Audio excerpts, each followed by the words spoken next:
أما بعد فأعوذ بالله من الشيطان الرجيم بسم الله الرحمن الرحيم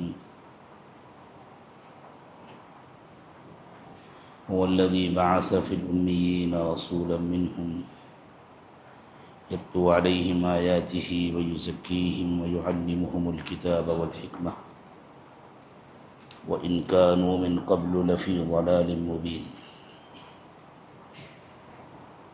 سبحان ربك رب العزة عما يصفون وسلام على المرسلين والحمد لله رب العالمين اللهم صل على سيدنا محمد وعلى آل سيدنا محمد وبارك وسلم.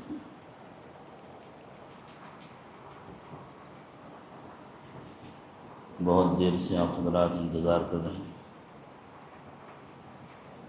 اور یہ بچوں کے امتحان کا بھی وقت ہے.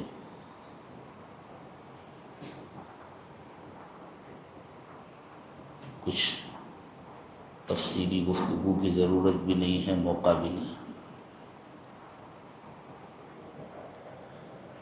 انبیاء کرام علیہم السلام کو اللہ تعالیٰ نے دنیا میں مبعوث فرمایا تاکہ وہ انسانوں کی تربیت فرمائے. تعلیم بھی اسی لیے ہے تاکہ تربیت ہو اور اچھے انسان بنے اور دنیا میں امن قائم. امن انسانوں کی بہت بڑی ضرورت ہے اور اللہ تعالیٰ کے یہاں مطلوب ہے. امن انصاف کے بغیر نہیں قائم ہوتا. انصاف یہ ہے کہ ہر ایک کو اس کا حق پورا پورا ملے، کسی کی حق تلفی نہ ہو. اللہ تعالیٰ نے انصاف کو قائم کرنے کے لیے دنیا میں دو چیزیں پیدا فرمائی: ایک شریعت، ایک طاقت، اسلحہ، فوج و قوت، تاکہ اگر کوئی ظلم کرے تو اس کو طاقت کے ذریعے روکا جا سکے. ظالم جب ظلم میں حد سے بڑھتا ہے تو وہ سمجھانے بجھانے سے باز نہیں آتا، قوانین کی پرواہ نہیں کرتا. اس زمانے میں بھی ہم دیکھ لیں ظالموں کو کیا حال. وہ عالمی قوانین دوسروں کے لیے بناتے ہیں، خود ان قوانین کی کوئی پرواہ نہیں کرتے. وہ سفارشات کی، گزارشات کی، تجاویز کی کوئی پرواہ نہیں.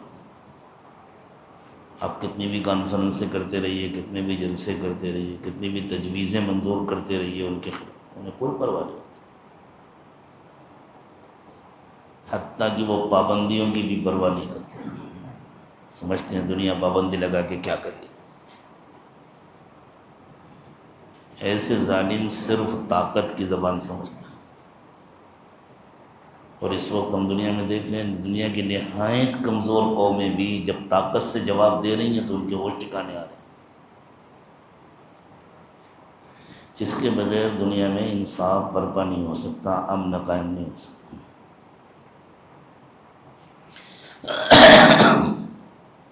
انسان کا مزاج ہے، اس کے اندر لالچ ہوتی ہے. جب نفس بگڑا ہوتا ہے، جب نفس کی اصلاح نہیں ہوتی، تزکیہ نہیں ہوتا، تو اسے چاہے جتنا مل جائے وہ کم سمجھتا ہے. وہ دوسروں کا حق بھی چھین لینا چاہتا ہے. آسانی سے نہ ملے تو لوٹ لینا چاہتا ہے، چھین کر لینا چاہتا ہے، طاقت سے لینا چاہتا ہے. یہ سمجھتا ہے ساری دنیا کے وسائل پر صرف میرا حق ہے. حالانکہ انسان کے لیے ضرورت کا سامان تھوڑا سا بھی بہت کافی ہوتا ہے، لیکن وہ ضرورت پر اکتفا نہیں کرتا. پھر اللہ تعالیٰ نے طریقہ بتلایا کہ بھئی تم کو مزید چاہیے تو محنت کرو، کاروبار کرو، اس کے ذریعے کماؤ. لیکن وہ اس پر بھی اکتفا نہیں کرتا، وہ چاہتا ہے کہاں کاروبار کے جھنجٹ میں پڑیں گے، برسوں لگیں گے، ایک دن میں سب لے لیتا ہوں، چھین لیتا ہوں، لوٹ لیتا ہوں، دھوکے بازی کرتا ہے، فراڈ کرتا ہے۔ تو اللہ تعالیٰ نے انبیاء کرام علیہ الصلاۃ والسلام کی بعثت کا مقصد بیان فرمایا ہے تاکہ دنیا میں انصاف قائم ہو، امن قائم ہو، اور اس کے لیے اللہ تعالیٰ نے دو چیزیں انسانوں کو عطا فرمائی، ایک شریعت، ایک طاقت۔ کم ذہن جاتا ہے اس مضمون کی طرف۔ غور فرمائیں قرآن پاک کی اس آیت کریمہ میں اللہ تعالیٰ نے فرمایا لَقَدْ أَرْسَلْنَا رُسُلَنَا بِالْبَيِّنَاتِ، ہم نے اپنے پیغمبروں کو بھیجا ہے کھلی ہوئی نشانیاں دے کر، وَأَنزَلْنَا مَعَهُمُ الْكِتَابَ وَالْمِيزَانَ لِيَقُومَ النَّاسُ بِالْقِسْطِ، اور ہم نے ان پر الکتاب اتاری۔ یہ جو جتنی آسمانی کتابیں ہیں وہ سب الکتاب کا حصہ ہے، اور قرآن پاک اس الکتاب کا آخری ایڈیشن ہے۔ اسی لیے قرآن کے بارے میں اللہ نے فرمایا وَإِنَّهُ لَفِي زُبُرِ الْأَوَّلِينَ، پچھلی تمام کتابوں میں یہی قرآن تھا۔ تو فرمایا وَأَنزَلْنَا مَعَهُمُ الْكِتَابَ، ہم نے ان پر کتاب اتاری، ان کے ساتھ کتاب اتاری، والمیزان، اور ترازو اتاری۔ یہاں ترازو سے مراد شریعت ہے، کیونکہ ترازو کے ذریعے سے انصاف ہوتا ہے نا، کہ سامنے والے نے اگر 1 کلو کا بھاؤ دیا ہے تو اس کو تول کر 1 کلو دے دیں، 2 کلو کا بھاؤ دیا ہے تو تول کر 2 کلو دے دیں۔ تو یہ ایک معنوی ترازو ہے، شریعت بھی گویا ایک ترازو ہے۔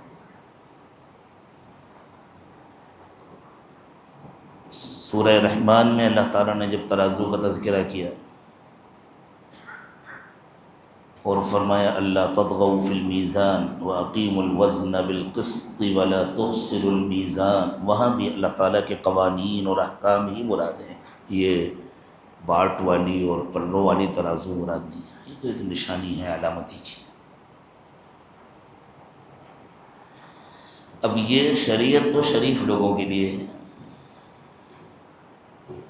ان لوگوں کے لیے ہے جن کی تربیت ہو گئی ہے، جو اللہ سے ڈر گئے ہیں، جن کو آخرت کا لحاظ ہے، جو دوسروں کی حق تلفی نہیں کرتے۔ لیکن اگر کوئی نہیں مانتا تو اس کے لیے کیا ہے؟ فرمایا وَأَنزَلْنَا الْحَدِيدَ، اور ہم نے لوہا اتارا، فِيهِ بَأْسٌ شَدِيدٌ، اس میں بڑی طاقت۔ یہ اشارہ ہے اسلحے کی جانب، کہ جو سر پھرے ہیں، جو ہٹ دھرم ہیں، ان کے لیے بھی طاقت ہے، قوت ہے، اس قوت کے ذریعے ان کو زیر کرنا ہے اور ان کو مجبور کرنا ہے اس پر کہ وہ کسی پر ظلم نہ کرے، ان کو پابند کرنا ہے، ان کی طاقت کو توڑنا ہے، ان پر ظلم کرنے کے لیے نہیں، ان کو ظلم سے روکنے کے لیے، تاکہ وہ کسی پر ظلم نہ کر سکے۔ لیکن انبیاء کرام علیہ الصلاۃ والسلام نے ہمیشہ طاقت کا استعمال بحالت مجبوری کیا ہے۔ پہلے تو یہی کوشش کی کہ سمجھا بجھا کر انسانوں کی تربیت کی، اور ظالم پہلے مرحلے میں طاقت کا استعمال کرتے ہیں، جیسے مکے والوں نے بالکل ابتدائی مرحلے میں طاقت کا استعمال کیا حق کو روکنے کے لیے۔ اللہ کے رسول صلی اللہ علیہ وسلم نے بالکل آخر میں مجبوری میں استعمال کیا، جب اللہ نے فرمایا اذن للذین یقاتلون بانہم ظلموا، بہت ظلم ہو چکا مسلمانوں پر، اب ان کو اجازت دی جاتی ہے کہ وہ اپنے دشمنوں کا مقابلہ کریں۔ وَإِنَّ اللَّهَ عَلَى نَصْرِهِمْ لَقَدِيرٌ، اور وہ گھبرائیں بالکل نہیں، تھوڑے ہیں تو کیا ہوا، اللہ ان کی مدد کرنے پر قادر ہے۔ پھر اللہ تعالیٰ نے مدد کر کے دکھائی۔ تو پہلا مقصد انبیاء کرام علیہ الصلوۃ والسلام کا وہی پہلا وہی آخری مقصد ہے، دنیا میں انصاف قائم، امن قائم، سب لوگ اللہ کا کہنا مانیں۔ اس کے لیے ضروری ہے کہ انسان تربیت یافتہ ہو۔ یہ جو تعلیمی مراکز ہیں یہ بھی تربیت گاہیں، صرف تعلیم مقصود نہیں، صرف تعلیم تو انسان کو ظالم بناتی ہے، صرف تعلیم انسان کو لٹیرا بناتی ہے۔ یہ تربیت گاہیں ہیں تاکہ تعلیم ہو تربیت کے ساتھ، اور تربیت صرف اس کا نام نہیں ہے کہ ان کو اٹھنا بیٹھنا سکھا دیا جائے، کھانا پینا سکھا دیا جائے، 5 وقت نماز پڑھنا سکھا دیا جائے، سونے کا طریقہ بتلا دیا جائے، کپڑے پہننے کا طریقہ بتلا دیا جائے۔ یہ سب بھی ضروری ہے، بچپن میں یہی سب سکھایا جائے، لیکن اس کے پیچھے جو اصل اسپرٹ ہے وہ اللہ کا خوف ہے۔ جب تک دل میں اللہ کا خوف نہیں آتا اس وقت تک زندگیاں نہیں بدلتی، اور اس وقت تک انسان اندر سے اچھا انسان نہیں بنتا، اور باہر سے بنایا ہوا انسان بہت دیر تک نیکی کا اور اچھائی کا مظاہرہ نہیں کر سکتا۔ پوری دنیا میں مشہور ہے کہ امریکہ والے بڑے شریف ہوتے ہیں، چوری نہیں کرتے، وہ بالکل چوری کرنا اپنے لیے پسند نہیں کرتے۔ ایک مرتبہ امریکہ میں ایک سروے ہوا اور وہاں لوگوں سے سوال کیا گیا کہ اگر آپ کسی مال میں ہوں، سارا سامان لگا ہوا ہے، کھلا ہوا ہے، کوئی روکنے والا نہیں، صرف کیمرے نگرانی کرتے ہیں، اور اچانک کرنٹ چلا جائے اور آپ کو اطمینان ہو جائے سارے کیمرے بند ہو گئے، اندھیرا ہو گیا، کوئی دیکھ بھی نہیں رہا، تو آپ چوری کریں گے یا نہیں کریں گے؟ تو اکثریت کا جواب تھا کیوں نہیں کریں گے؟ یعنی باہر سے اچھے بنے، اندر سے اچھے نہیں بنے۔ کوئی مومن جس کو اللہ کا یقین ہے، جس کو آخرت کا یقین ہے، اس اندھیرے میں بھی کیمرہ بند ہو جانے کے بعد بھی اس کو یقین ہے کہ اللہ دیکھ رہے ہیں، وہ کرے گا چوری؟ بالکل نہیں۔ تو انبیاء کرام علیہ السلام کی جو تربیت ہے وہ انسان کو اندر سے اچھا انسان بناتی ہے، اسی کو تزکیہ کہتے ہیں۔ نفس کی دھلائی ہوتی ہے، نفس کی صفائی ہوتی ہے، نفس کے اندر سے برائی کا مادہ ختم کر دیا جاتا ہے، پھر وہ کسی پر ظلم کر ہی نہیں سکتا۔ ظالم انسان دوسرے کا لقمہ چھین کر کھا لینا چاہتا۔ آج پوری دنیا میں جو معاشی نظام ہے، جو مالیاتی نظام ہے، اس کی بنیاد یہی ہے کہ دوسروں کے منہ سے لقمہ چھین لو۔ سودی قرض کون لیتا ہے؟ شوق سے لینے والے تو تھوڑے سے ہوتے ہیں، انسان مجبور ہو کر لیتا ہے نا۔ اس بیچارے کے پاس اصل قرض واپس کرنے کے پیسے نہیں ہیں تو وہ سود کہاں سے دے گا؟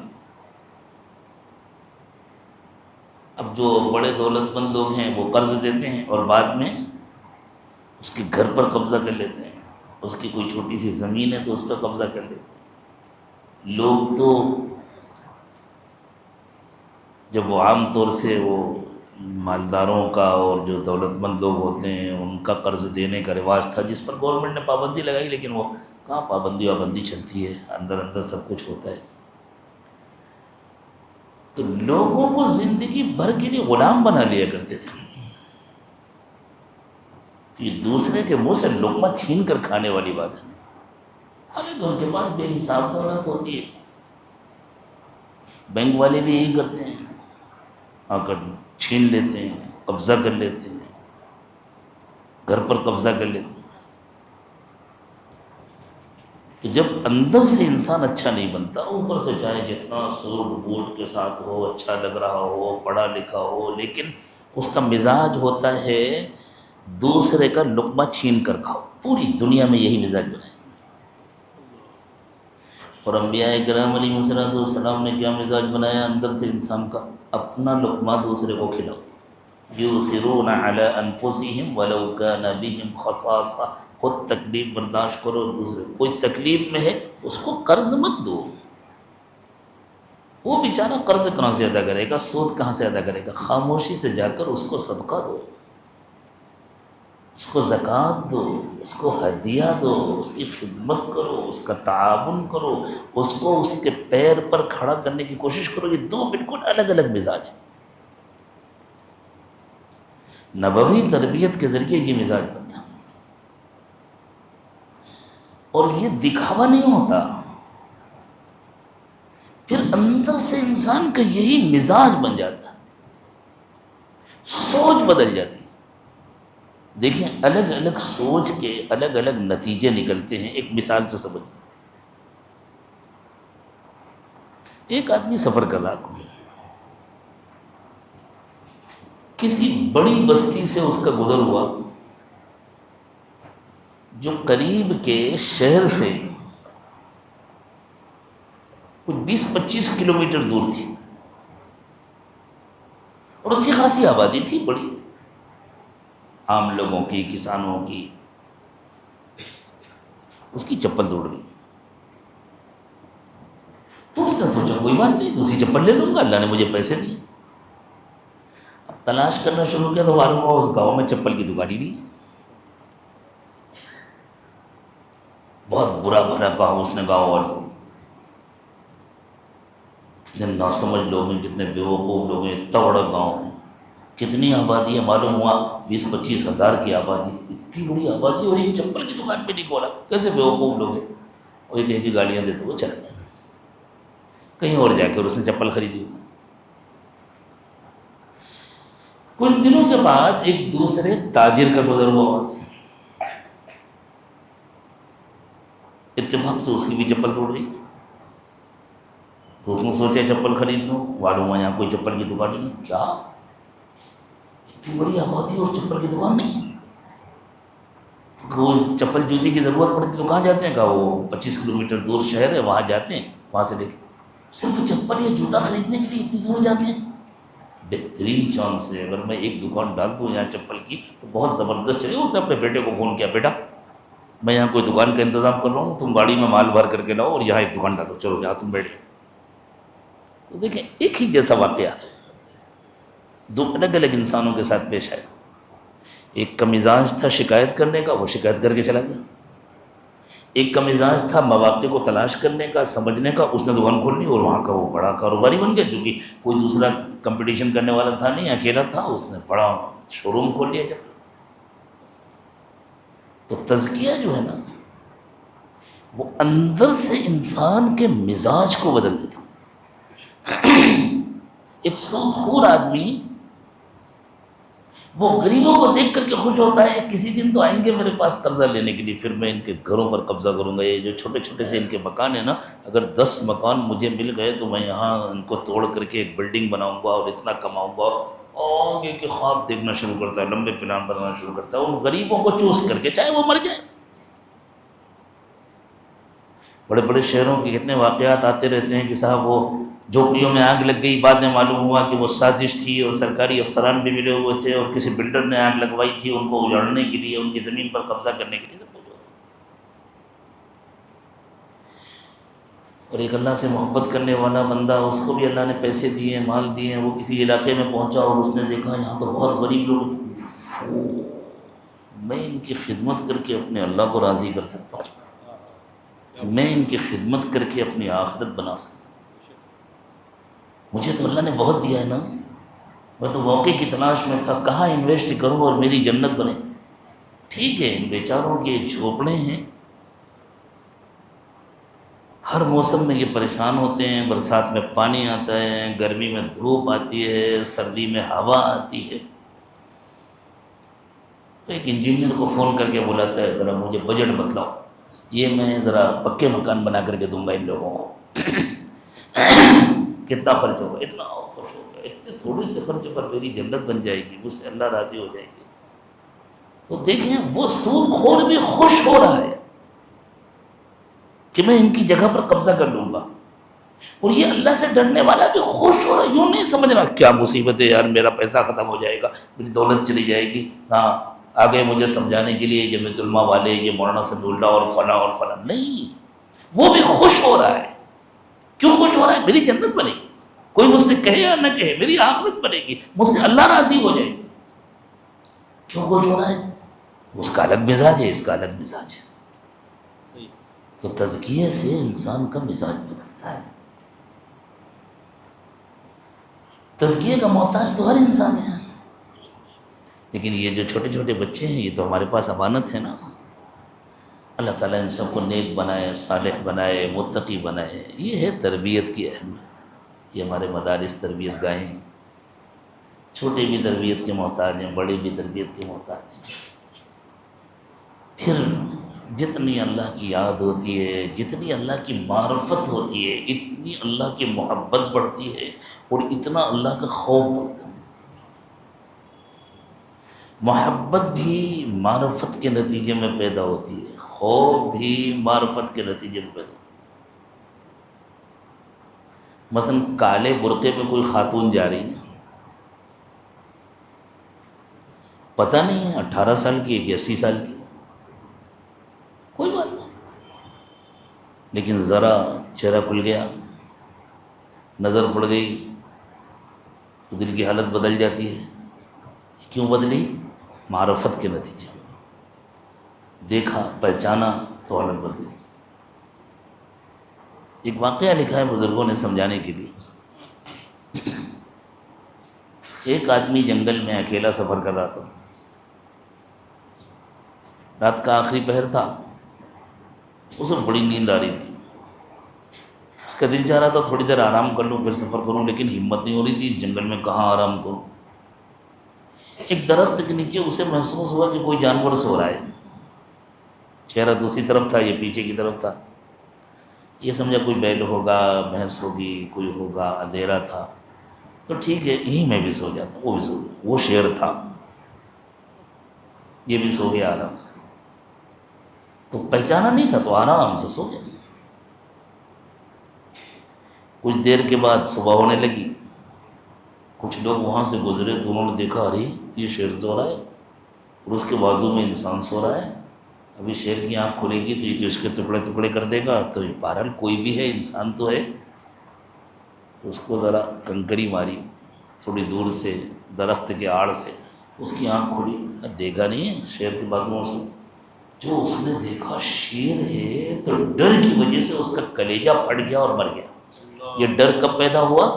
معرفت کے بعد، جب پہچانا تو ڈر پیدا ہوا۔ جب اللہ کی معرفت حاصل ہوتی ہے تو پھر اللہ کی محبت کا غلبہ ہوتا ہے، والذین آمنوا اشد حبا للہ، اور اسی معرفت کے نتیجے میں انسان کے دل میں اللہ کا ڈر پیدا ہوتا ہے اور وہ اپنے نفس کو کنٹرول کرتا ہے۔ وَأَمَّا مَنْ خَافَ مَقَامَ رَبِّهِ وَنَهَى النَّفْسَ عَنِ الْهَوَىٰ فَإِنَّ الْجَنَّةَ هِيَ الْمَأْوَىٰ۔ تو انبیاء کرام علیہم السلام کی تربیت کے ذریعے معرفت پیدا ہوتی ہے، پھر بالکل سوچ بدل جاتی ہے، پھر انسان بدل جاتا ہے۔ دونوں قسم کے انسان دنیا میں رہتے ہیں۔ جب ظالم حد سے بڑھنے لگتے ہیں تو پھر اللہ نے فرمایا وَأَعِدُّوا لَهُم مَّا اسْتَطَعْتُم مِّن قُوَّةٍ وَمِن رِّبَاطِ الْخَيْلِ تُرْهِبُونَ بِهِ عَدُوَّ اللَّهِ وَعَدُوَّكُمْ، تمہارے پاس اتنی طاقت ہونی چاہیے کہ ظالم تم سے ڈرے۔